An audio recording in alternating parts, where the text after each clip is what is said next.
Hello दोस्तों, आप सभी का स्वागत है आपके अपने इस यूट्यूब चैनल पर जिसका नाम है एडोनॉमी।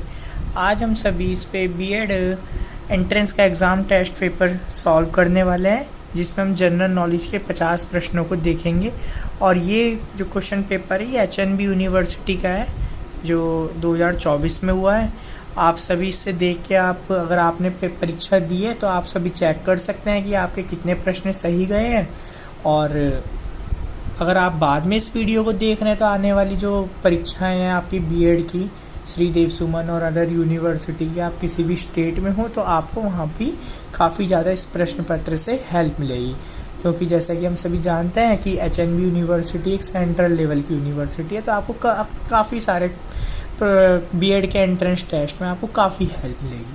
तो आइए हम इसका जो पार्ट 1 है जनरल नॉलेज और जनरल इंटेलिजेंस, आज हम इसका क्वेश्चन पेपर इसमें सॉल्व करेंगे।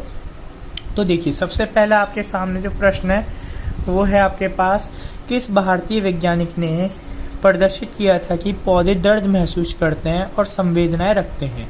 तो इसका जो राइट आंसर हो जाएगा वो हो जाएगा आपका जगदीश चंद्र बोस।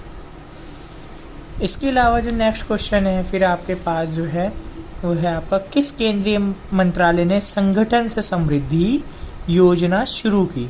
तो इसका जो करेक्ट आंसर आपका हो जाएगा ग्रामीण विकास मंत्रालय। तो आप इसका राइट आंसर हो जाएगा ग्रामीण विकास मंत्रालय, ministry of rural development. Now another question, Kambalakonda वन्य जीव अभ्यारण्य किस राज्य में स्थित है। तो कंबलकोंडा अगर हम वन्य जीव अभ्यारण्य की बात करें तो ये आपका जो राइट आंसर हो जाएगा आंध्र प्रदेश राज्य में ये स्थित है।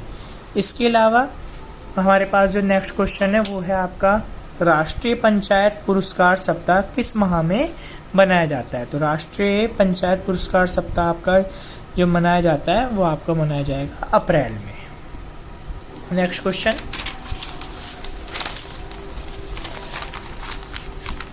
क्वेश्चन हमारे पास है, विश्व विरासत दिवस प्रतिवर्ष किस तिथि को मनाया जाता है। तो अगर हम विश्व विरासत दिवस की बात करें या वर्ल्ड हेरिटेज की डे की बात करते हैं तो ये आपका प्रत्येक वर्ष की 18 अप्रैल को मनाया जाता है। फिर नेक्स्ट क्वेश्चन है हमारे पास, जापान की राष्ट्रीय संसद के नाम से जानी जाती है। जापान की जो राष्ट्रीय संसद है, जैसे भारत में हम संसद बोलते हैं, इसी तरह से जापान की किस नाम से जानी जाती है ये। तो इसका आंसर जो हो जाएगा वो आपका हो जाएगा राइट आंसर डाइट।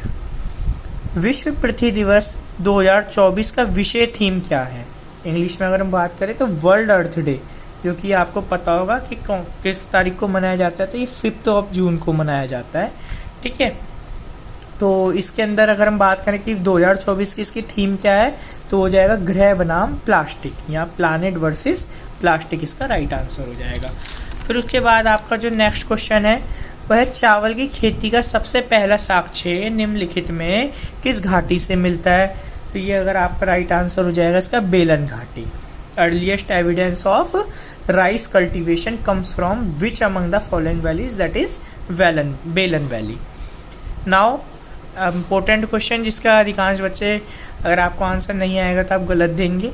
तो देखते हैं, निम्नलिखित में किस शासक ने अपने सिक्कों पर देवी लक्ष्मी की आकृति अंकित कराई थी और अपना नाम नगरी अक्षरों में अंकित करवाया था। तो इसका जो राइट आंसर आपका हो जाएगा वह हो जाएगा आपका मोहम्मद गौरी। इसका जो राइट आंसर हो जाएगा मोहम्मद गौरी हो जाएगा आपका। उसके बाद में अगर आपके पास जो प्रश्न है वह है, कल्हड़ की रास तरंगिणी किस भाषा में लिखी गई है। कल्हड़ द्वारा रास तरंगिणी जो लिखी गई है, अगर उसकी हम मूल भाषा की बात करते हैं तो वह हो जाएगी आपकी संस्कृत भाषा। फिर नेक्स्ट क्वेश्चन हमारे पास जो है, निम्नलिखित में किस भारतीय राज्य या केंद्र शासित प्रदेश में मैंग्रोव वनों का प्रतिशत सर्वाधिक है। तो इसका जो आंसर हो जाएगा वो हो जाएगा आपका पश्चिम बंगाल। फिर नेक्स्ट क्वेश्चन हमारे पास है, निम्नलिखित में किस मामले में भारतीय सर्वोच्च न्यायालय में यह निर्णय दिया कि भारतीय संविधान की मूल संरचना को बदला नहीं जा सकता। तो इसका जो आंसर है वो हो जाएगा आपका केशवानंद भारती मामला। फिर नेक्स्ट क्वेश्चन है आपके पास, निम्नलिखित में कौन सा भारतीय शास्त्रीय नृत्य का प्रकार नहीं है? तो शास्त्रीय नृत्य का प्रकार नहीं है तो हम बात करें तो कथक, सत्रिया, मणिपुरी, ये सभी आपके शास्त्रीय नृत्य हैं, पर भांगड़ा एक लोक नृत्य है पंजाब का, तो ये आपका आंसर भांगड़ा हो जाएगा इसके अंदर। फिर नेक्स्ट प्रश्न आपके पास है, निम्नलिखित में किस क्षेत्र में मूर्ति देवी पुरस्कार प्रदान किया जाता है? देखिए नाम है आपका मूर्ति देवी, तो आपको कंफ्यूज नहीं होना है, ठीक है। इसका जो राइट आंसर हो जाएगा वो हो जाएगा साहित्य, लिटरेचर में आपका मूर्ति देवी पुरस्कार दिया जाता है। नेक्स्ट क्वेश्चन की हम बात करते हैं, टी शब्द का प्रयोग आमतौर पर निम्नलिखित में से किस खेल में किया जाता है? तो टी शब्द का प्रयोग आपसे पूछ रहा है तो इसका आंसर हो जाएगा आपका गोल्फ। फिर नेक्स्ट क्वेश्चन है, प्रथम शीतकालीन ओलंपिक खेलों की मेजबानी किस देश ने की थी? तो प्रथम की बात कर रहा है तो इसका आंसर जो आपका राइट आंसर होगा वो होगा आपका फ्रांस। इसका आंसर फ्रांस आपका राइट आंसर हो जाएगा। इसी तरह भारत में हिम तेंदुआ जनसंख्या आंकलन की रिपोर्ट के अनुसार निम्नलिखित में से किस राज्य और केंद्र शासित प्रदेश में हिम तेंदुओं की संख्या सबसे अधिक है? तो इसका जो हिम तेंदुओं की संख्या सबसे अधिक है, तो हिम तेंदुए सबसे ज़्यादा जो पाए जाते हैं वो आपके लद्दाख में पाए जाते हैं, जिसे हम भारत का कोल्ड डेजर्ट के नाम से भी जानते हैं, और जो आपकी यूनियन टेरिटरी है। अगर हम नेक्स्ट क्वेश्चन की बात करें तो भारत की पहली हाइब्रिड क्रिकेट पिच की बात कर रहा है ये, तो निम्नलिखित में किस स्टेडियम में स्थापित की गई है? तो इसका जो राइट आंसर हो जाएगा वो हो जाएगा आपका HPCA स्टेडियम, हिमाचल प्रदेश।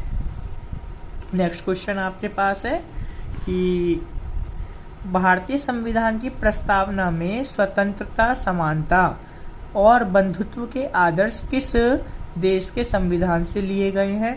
तो स्वतंत्रता, समानता और बंधुत्व, फ्रीडम, इक्वालिटी एंड फ्रैटर्निटी, तो ये आपके लिए गए हैं फ्रांसीसी संविधान से। तो इसका जो राइट आंसर है फ्रांसीसी संविधान हो जाएगा। इसी तरह फिर नेक्स्ट क्वेश्चन आपका जो है उसके अंदर है कि भैया निम्नलिखित में किस संस्थान द्वारा उत्साह पोर्टल शुरुआत की गई? उत्साह पोर्टल की अगर हम बात करें तो ये UGC के द्वारा स्टार्ट किया गया है अपना उत्साह पोर्टल। पुस्तक वाई भारत मैटर्स के लेखक कौन है? तो ये एस जयशंकर हो जाएंगे, जो आपके भारत के विदेश मंत्री भी हैं। फिर नेक्स्ट क्वेश्चन की अगर मैं बात करूं तो उत्तरांचल का आधिकारिक नाम उत्तराखंड वर्ष में डैश बदला गया। तो उत्तरांचल से उत्तराखंड का नाम अगर हम बात करें तो ये आपका कब किया गया था? 2007। अगर हम पूरे बात करें तो 1 जनवरी 2007 में किया गया। और अगर हम उत्तराखंड के स्थापना की बात करते हैं तो स्थापना जो की गई थी वो आपकी की गई थी 9 नवंबर 2000, सन 2000 में इसकी स्थापना की गई थी। फिर नेक्स्ट क्वेश्चन अगर हम बात करते हैं तो भारतीय चुनाव आयोग का गठन करने भारत के संविधान के किस अनुच्छेद के तहत किया गया? भारतीय चुनाव आयोग का संगठन अगर हम बात करें तो यह अनुच्छेद 324 के तहत किया गया है। फिर नेक्स्ट क्वेश्चन आपके पास है, किस समिति द्वारा सिफारिश की गई कि मतदान की न्यूनतम आयु 18 वर्ष होनी चाहिए? तो ये आपका आ जाएगा तारकुंडे समिति। इसका जो आंसर हो जाएगा तारकुंडे समिति आंसर हो जाएगा। फिर नेक्स्ट प्रश्न आपके पास है, उत्तराखंड के प्रथम राज्यपाल कौन थे? तो प्रथम राज्यपाल की बात करेंगे तो सुरजीत सिंह बरनाला इसका राइट आंसर हो जाएगा। फिर नेक्स्ट क्वेश्चन है कि भारत में गणतंत्र दिवस 2024 समारोह के मुख्य अतिथि कौन थे? तो मुख्य अतिथि थे आपके इमैनुअल मैक्रोन, जो कि फ्रांस के राष्ट्रपति हैं। फ्रांस के राष्ट्रपति हैं। फिर अगर हम नेक्स्ट क्वेश्चन की बात करें तो भीमबेटका शैल आश्रय किस राज्य में स्थित है? तो भीमबेटका की अगर हम बात करें तो ये आपका मध्य प्रदेश में स्थित है। फिर नेक्स्ट प्रश्न आपके पास है, शिक्षा मंत्रालय द्वारा विकसित एक ऑनलाइन शिक्षण मंच है जो छात्रों और शिक्षकों को मुफ्त ऑनलाइन पाठ्यक्रम और संसाधन प्रदान करता है। देखो आप टीचिंग का एग्जाम देने जा रहे हैं तो टीचिंग के परिप्रेक्ष्य से ये आपका काफ़ी इंपॉर्टेंट क्वेश्चन बनता है। जिसका जो आंसर हो जाएगा राइट वो हो जाएगा आपका स्वयं पोर्टल। स्वयं पोर्टल पे आपका फ्री एजुकेशन अवेलेबल है। फिर नेक्स्ट भी आपका इसी शिक्षा से रिलेटेड है कि दीक्षा का अर्थ क्या है। तो दीक्षा की अगर हम फुल फॉर्म बात करेंगे तो ये हो जाएगा digital infrastructure for knowledge sharing, इसका जो राइट आंसर हो जाएगा आपका। फिर आपके पास इसी तरह जो नेक्स्ट क्वेश्चन है वो है आपका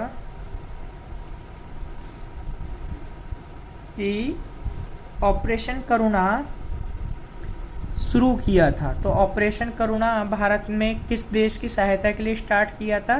तो इसका जो राइट आंसर हो जाएगा वह हो जाएगा आपका बांग्लादेश। फिर नेक्स्ट क्वेश्चन आपके पास है भारत का पहला क्षेत्रीय एआई न्यूज एंकर क्या है। तो एआई न्यूज एंकर आपका हो जाएगा इसमें लीसा। फिर है जीवन के निर्माण खंड के लिए वैज्ञानिक शब्द का क्या है। तो बहुत समान सा क्वेश्चन है कि बिल्डिंग ब्लॉक ऑफ लाइफ। तो हम डेफिनेशन में पढ़ते हैं तो बिल्डिंग ब्लॉक जो हो जाएगा वो आपका किसका आंसर हो जाएगा, कोशिकाएं, जिसे आप सेल्स के नाम से भी जानते हैं। फिर नेक्स्ट क्वेश्चन है आपके पास यूएसबी का मतलब क्या है। तो कंप्यूटर से रिलेटेड क्वेश्चन है। यूएसबी की फुल फॉर्म आपकी हो जाएगी यूनिवर्सल सीरियल बस। अच्छा, आपके पास एक है, आप कमेंट करके बताइएगा कि पीडीएफ की फुल फॉर्म क्या होगी, आप इसे कमेंट करिएगा। फिर नेक्स्ट क्वेश्चन है पृथ्वी की कौन सी परत विवर्तनिक प्लेटें से बनी है। विवर्तनिक प्लेट जिसे आप जानते हैं टेक्टोनिक प्लेट्स भी हम कहते हैं। तो पृथ्वी की अगर हम परत की बात करें तो भूपर्पटी, जिसे हम अर्थ की क्रस्ट भी कहते हैं, तो ये आपकी विवर्तनिक प्लेटों से बनी है। फिर नेक्स्ट क्वेश्चन है आपके पास कि कौन सा एसडीजी शांति, न्याय और मजबूत संस्थानों पर केंद्रित है। तो इसका जो राइट आंसर हो जाएगा एसडीजी 16, इसका राइट आंसर हो जाएगा। तो एसडीजी की फुल फॉर्म की अगर हम बात करें तो एसडीजी की फुल फॉर्म होती है सस्टेनेबल डेवलपमेंट गोल। फिर अगर हम नेक्स्ट क्वेश्चन की बात करते हैं तो साइबर सुरक्षा के संदर्भ में फिशिंग का क्या अर्थ है।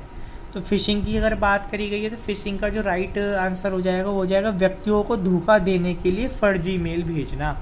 जिस तरह मछली पकड़ या धोखा दे के, उस तरह से इसका जो आंसर हो जाएगा वो हो जाएगा आपका फर्जी मेल भेजना, धोखा दे के। फिर नेक्स्ट क्वेश्चन आपका है कि हरित प्रौद्योगिक अनुसंधानों और नवाचार को बढ़ावा देने के लिए किस संस्थान ने इंजीनियर्स इंडिया लिमिटेड EIL के साथ सहयोग किया। तो इसका आंसर हो जाएगा आपका IIT रुड़की।